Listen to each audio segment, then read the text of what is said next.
Awesome. Okay. Good morning. Good morning, everyone. So sorry about the mistake on the link this morning. I'm going to be admitting people as we go. So if we have anybody, just make sure you are on mute. And if you need to come off and ask a question, feel free to come off of mute or drop it into the chat. One thing I wanted to note before we get started, a couple of announcements, and then we have a lot to cover this morning as we go through some of these different numbers.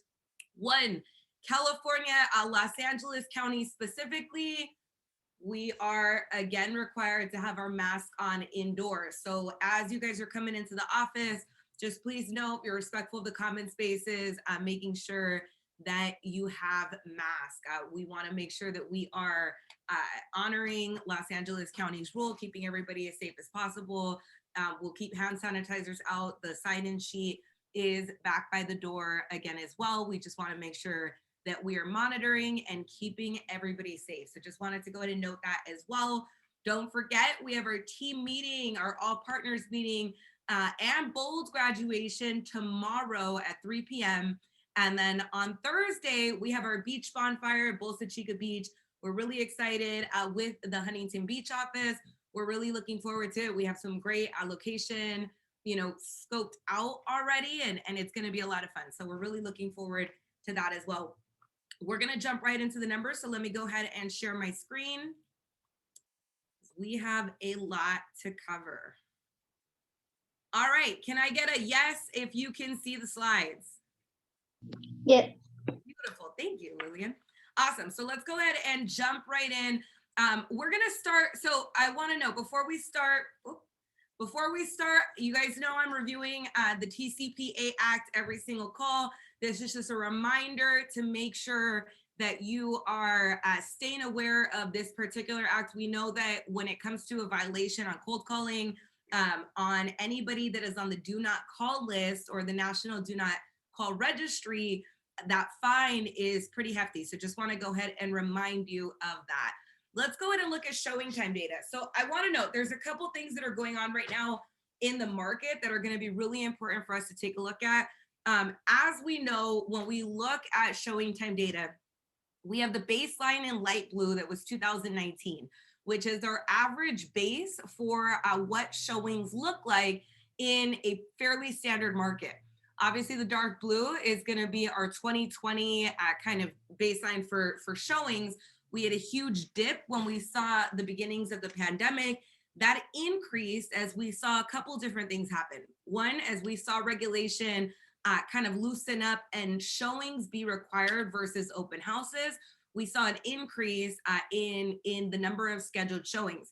We also found that because the majority of people, based on an inventory shortage and an influx of buyers, we saw a lot of these sort of kind of people seeing more properties. We've seen that again reflected in 2021. The biggest difference that we've seen in 2021 is our gold line is around this area where we see kind of this intersection and lines started to go down is also when open houses came back. So obviously we've had a couple dips during different holidays, Mother's Day, Father's Day, July 4th weekend, etc., which we can see right over here. We see that dip across all three. We see that number has pretty much, it's decreased as we return to more of this open house type market, which was about this point here. Now, we know that as there's different fluctuations in terms of what's happening out in the market, that also affects the number of showings. Right now, with the new mask mandate, as well as concerns that are coming up about COVID and the Delta variant, it is possible that this may impact showings. So we'll keep an eye on that as well. And then there's some fluctuations that we are seeing in the market with more listings coming on the market that we're going to talk about specifically for California after we go through the numbers today. That's also going to impact a bit of our showing data. So just to put it in perspective in terms of the numbers, we can see that in 2019, it was up about 44%. This was a huge increase right after July 4th in 2021 at about 147.2% increase. And then in 2021, right here, we see a little bit of a dip from where we necessarily anticipated showings to be. Again, data is skewed because it's not accounting for open house data. So moving over to Los Angeles County, looking at the sales trends. So I want to put in perspective as we look at these numbers that we are looking at June versus May when we look at the month over month data. And when we look at the year over year, we're looking at June to June of 2020. So a couple things just to note here. We can see, and then to look at our bar graphs, I want to put this in perspective as well. The light green is going to be the properties that are for sale in Los Angeles County as of June 2021, right? In comparison to June of 2020, where we can see this kind of big increase right over here. We can also see the dark green is going to be the number of properties that have sold. So obviously there was less sales happening in 2020. We're seeing that increase here. So when we put in perspective with the numbers, when we look at just month over month, so May to June, we saw an increase in the number of properties for sale of 6.1%. We can also see, and go ahead and keep your guys' selves on mute, please. I see somebody just came back on. Awesome. And then in terms of the number of properties that have sold, we see an increase month over month of 10.3%. I want us to keep an eye on some of these numbers because we're going to talk about this when we look at trends across California as a whole towards the end. So just keep this in mind in terms of some of the increases that we're seeing month over month that we saw from May to June. We can also see that when it comes to current versus the same month of last year, obviously the number of properties for sale has increased significantly.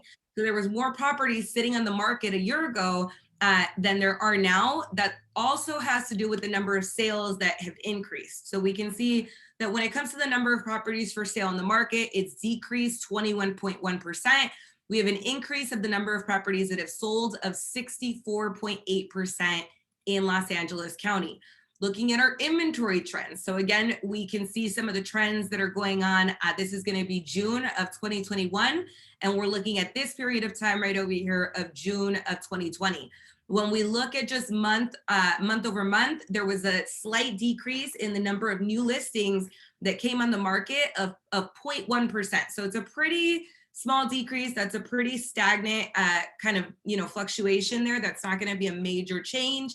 And yet we can see, we had an increase at the beginning of the year, and this is kind of evened out when it comes to listings that are coming on the market within the last few months. We can also see that the number of properties that have pended, so that's our properties that are going under contract in Los Angeles County. There has been a little bit of an increase here, but about 2.6%.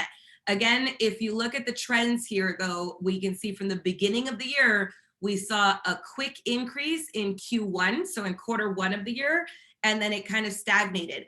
That's a little bit different than the trends, the trends that we usually see. What we usually see is quarter four and quarter one of the year tend to have kind of the biggest, or tend to be the lowest, where we generally see in quarters 2 and 3 is where we see the biggest increases in terms of listings coming on the market, properties coming under contract, etc. Obviously, this changed a little bit with COVID last year because we had some pent-up demand that was released in quarters 4 and 1 of this year as well. So that's something to keep in perspective when we look at some of these numbers right over here. Overall, looking at the same time last year, when it comes to new listings, we've had an 8.6% increase.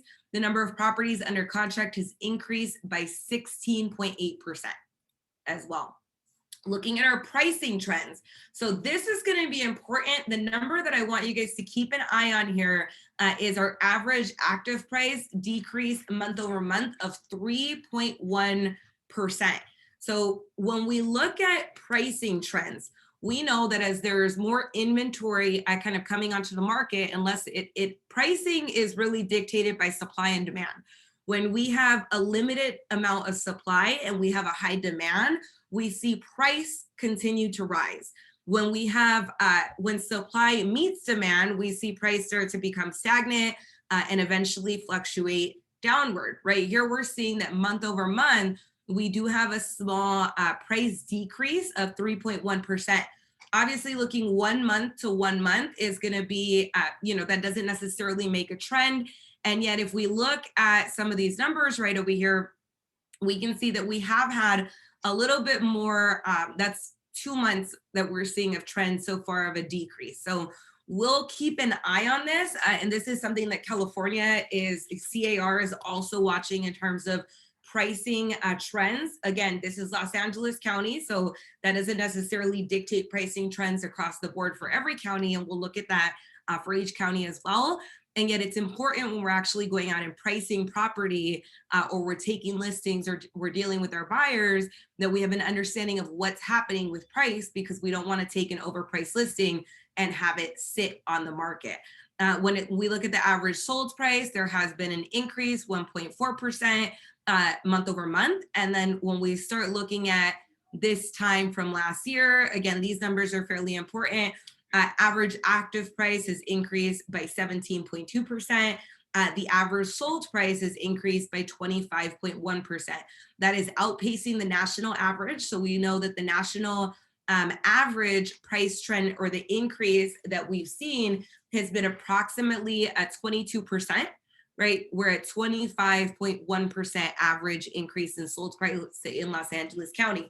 This is still a great number to keep in mind as you're talking to your home sellers in LA County, so that they understand how much equity they've gained over the last year.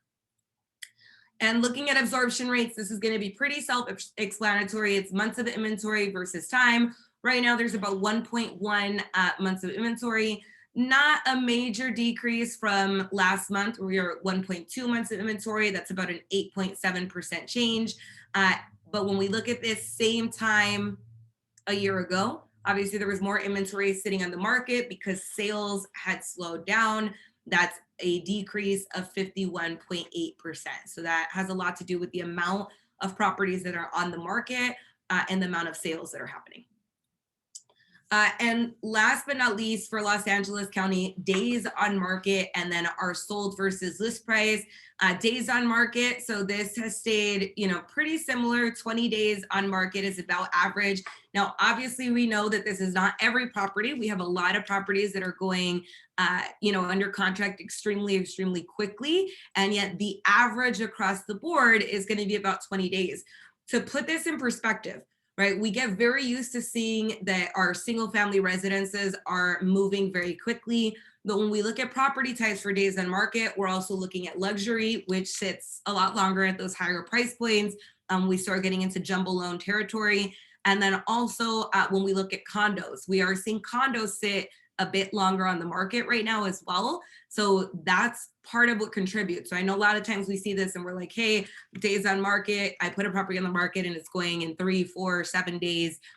But this is going to account for all of that. So small decrease of 4.8%. Overall, when we look at this same time last year, properties were sitting about 30 days on market on average. That's a decrease of 33.3%.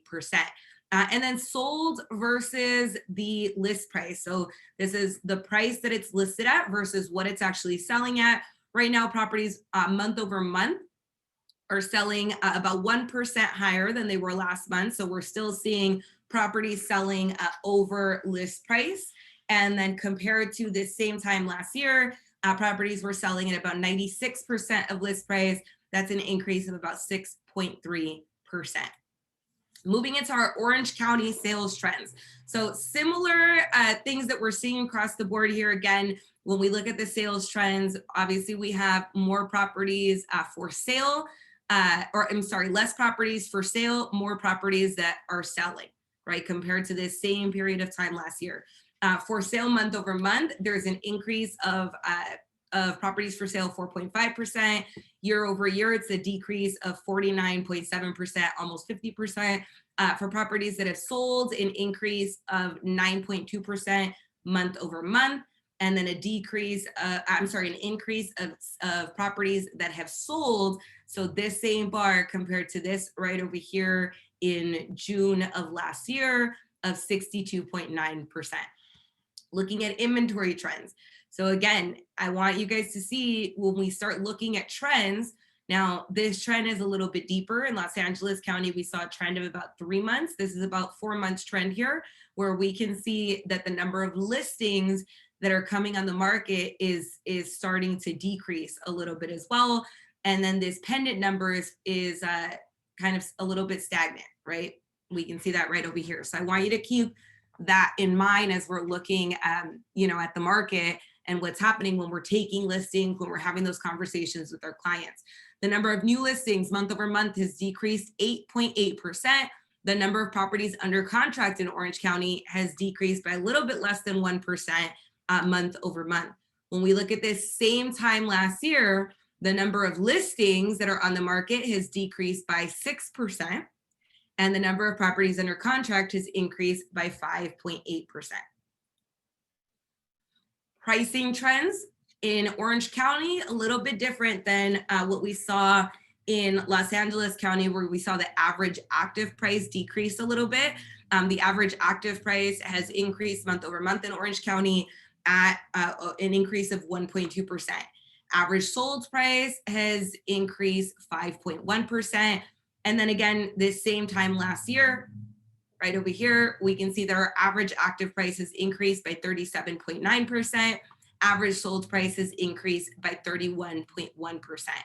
Absorption rates. So I want you to keep this in mind when we're looking at the fact that we have pricing going up, even an average active price in Orange County. And then we look at our absorption rates. The absorption rate in Orange County is a lot lower than what we're seeing even in Los Angeles County. So Los Angeles County was 1.1 months of inventory. And again, this is where supply and demand plays in. Orange County is at 0.7 months of inventory. Not a big change. So this hasn't really fluctuated within the last couple months. And then when we look at the same time last year, it is down 65.5%. Days on market. So this has also decreased in Orange County.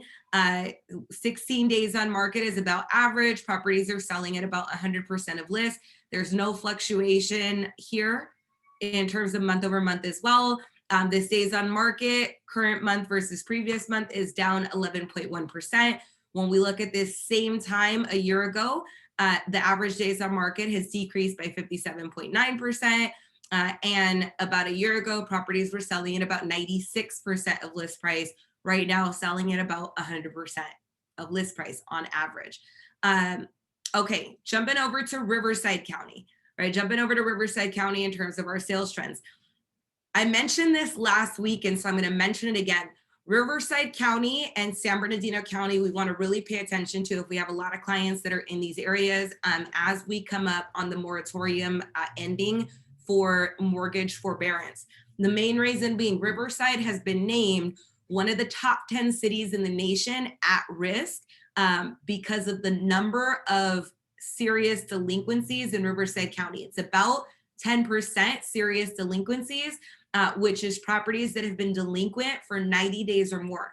Obviously, that data is not really hitting the market yet in the form of notice of defaults, and yet that'll come later, right? So it's something we want to pay attention to in Riverside, and we really want to look at we look at opportunity because this is an opportunity to be talking to our clients, the homeowners in Riverside that might be affected by this and may want to take advantage of the equity that they may have gained in the property during that time. So that's going to be something I want you guys to really think about as we go over the Riverside County trends, is who in your world might need to be having a conversation around what their options are, whether that becomes a modification or potentially becomes selling their home so they don't end up in foreclosure once that moratorium is lifted. So looking at the sales trends in Riverside County, for sale month over month, up 10.4%. The number of properties that have sold up 9.4%. When we look at this same time a year ago, again, we see a big decrease in the number of properties for sale of 47.5%, an increase in the number of properties that have sold of 24%. When we look at our inventory trends, right? Looking at the inventory trends. So this is a little bit different than what we saw in the other two counties. This is fairly stagnant across the board, where we actually saw a decrease in Los Angeles County and Orange County. And then we can see that the number of properties that are under contract or have pended has actually, this is a pretty significant increase right over here, month over month. So when we look at that, the number of new listings on the market, slight decrease of 1%.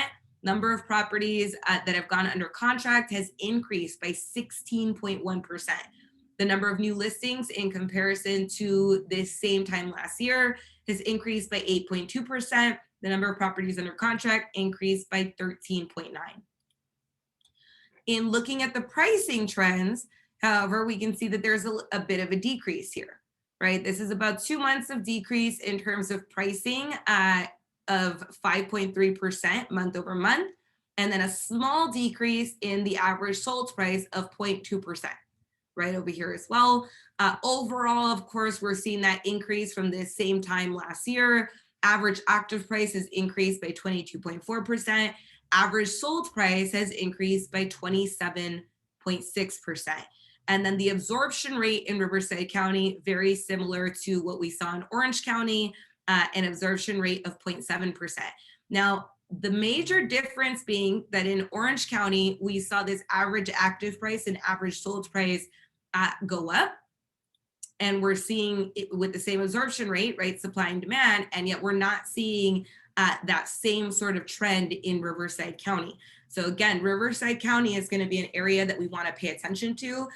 San Bernardino and San Bernardino is actually going to be close behind that. They were not named as one of the top 10 areas that are at risk, and yet they're significantly up there as well. So we'll jump into that in a second. In terms of days on market for Riverside County, 21 days on average. That's a small decrease of 4.5% month over month. Overall, from the same period of time last year, that's a 57.1% decrease. And then properties are selling at about 102% of list price, whereas last year they were selling at about 97% of list price. Okay, looking at San Bernardino County, again, another county that we want to pay attention to when it comes to some of the pricing trends as well in inventory trends in San Bernardino County. When we look at the sales trends, so for sale month over month, we are seeing an increase in both the number of properties for sale and the number of properties that have sold. The increase in properties for sale has gone up by 12.1%. Number of properties that have sold month over month up 20.7%. When we look at this same period of time last year, obviously we have a decrease in the number of properties for sale. That's our inventory decrease of 29.7%. And then a 31% increase in the number of properties that have sold compared to this same period of time last year. When we look at the inventory trends, so slight decrease, not as similar. So this again is a little bit different than what we're seeing in some of the other markets. This is I wouldn't say this is completely flat, but it's fairly stagnant across the board here in terms of the number of listings that are coming on the market. Month over month, it is a 4.7% decrease. And then we look at this same time last year, it's a 9.3% increase. When we look at the pendants, this is actually going up a little bit right over here. So the number of properties going under contract month over month, a 6.1% increase. And then we look at this current time versus the same month a year ago, that's a 2.5% decrease. Pricing trends, so average active price, we're seeing a little bit of a drop month over month. Now, this is not super significant. This seems a little bit more stagnant in terms of, the increases that are happening right here, but it is a 1.4% decrease month over month.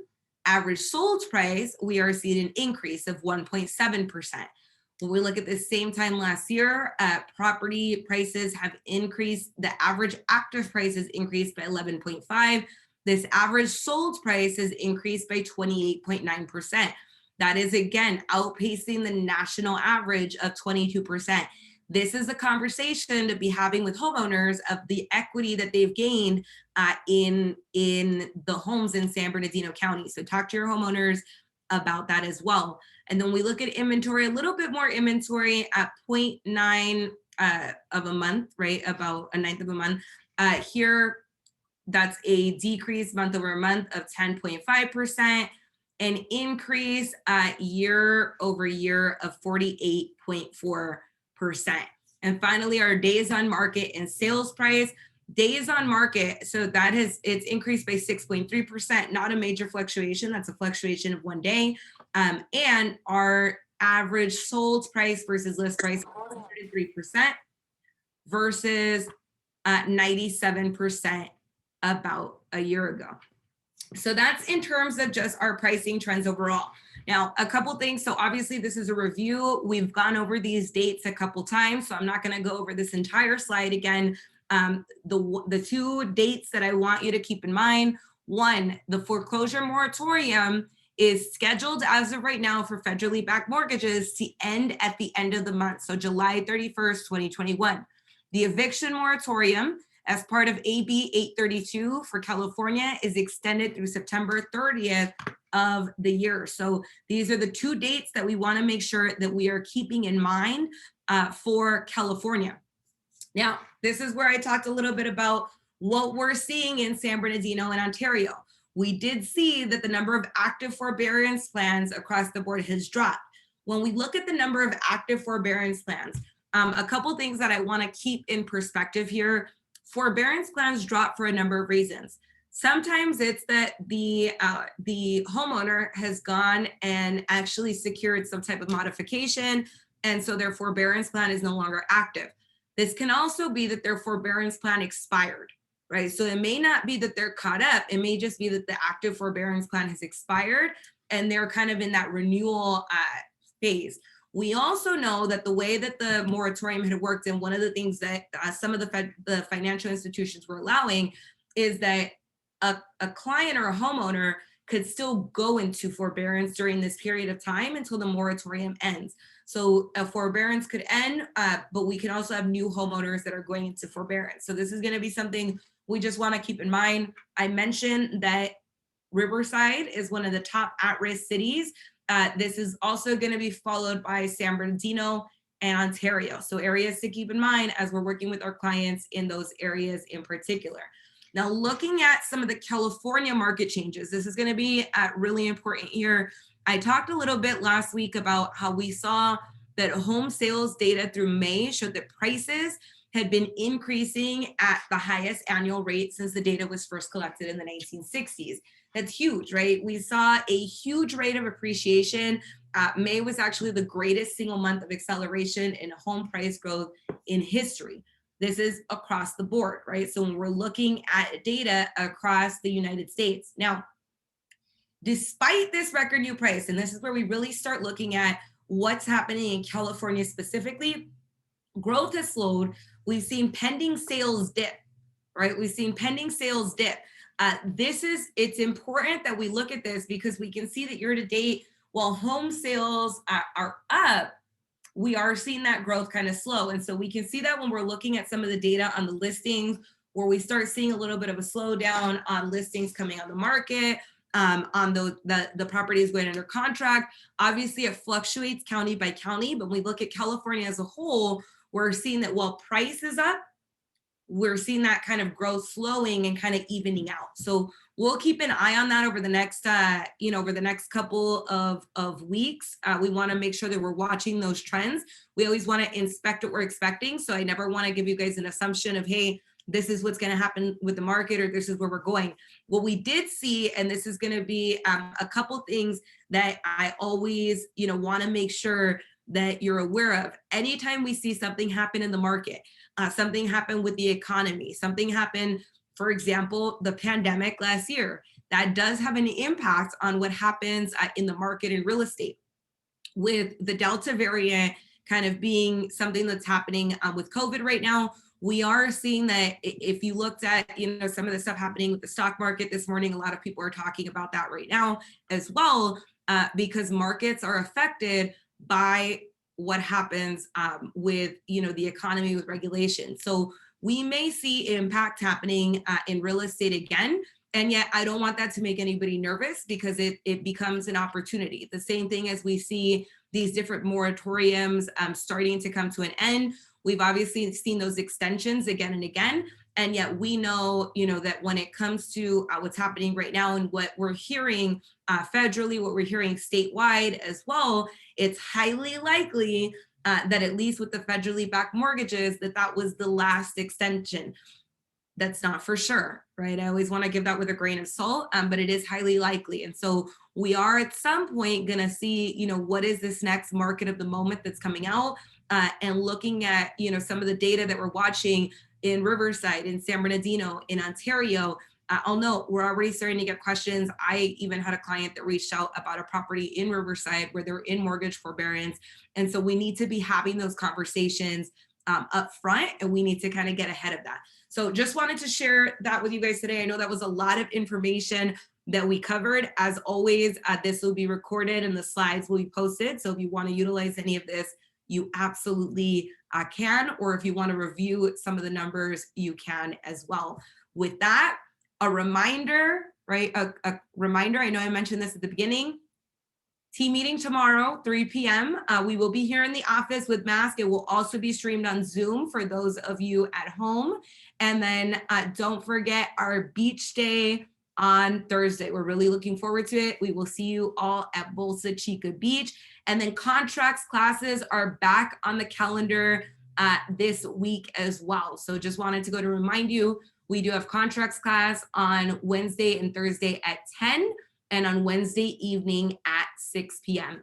With that, I hope you guys have an absolutely phenomenal rest of your day, and I will see you tomorrow.